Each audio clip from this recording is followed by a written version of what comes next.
குளித்தலை அருகே ரத்தனம்பிள்ளைபுத்தூர் செல்வமுத்து மகா மாரியம்மன் வலம்புரி விநாயகர் கோவில் கும்பாபிஷேக விழா வெகு விமர்சையாக நடைபெற்றது.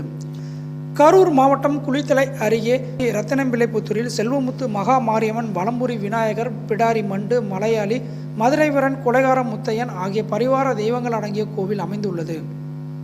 இக்கோவிலை புனரமைத்து கும்பாபிஷேக விழா நடத்துவது என்று ஊர் பொதுமக்கள் மற்றும் விழா கமிட்டியினர் முடிவெடுத்து கோவில் புனரமைப்பு பணிகளில் ஈடுபட்டனர்.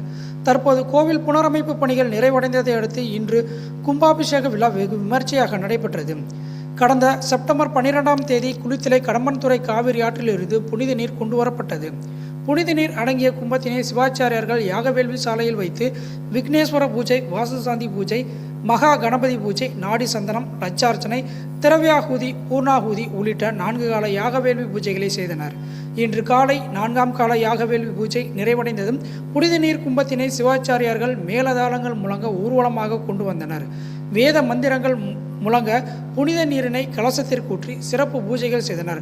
பின்னர் பொதுமக்களுக்கு புனித நீர் தெளிக்கப்பட்டது. அதனைத் தொடர்ந்து மூலவர் சிலைகளுக்கு புனித நீர் ஊற்றப்பட்டு சிறப்பு பூஜைகளும் நடைபெற்றன.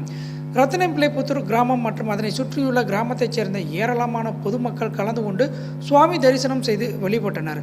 கும்பாபிஷேக விழாவிற்கு வந்திருந்த பக்தர்கள் அனைவருக்கும் விழா கமிட்டியினர் சார்பில் அன்னதானமும் வழங்கப்பட்டது.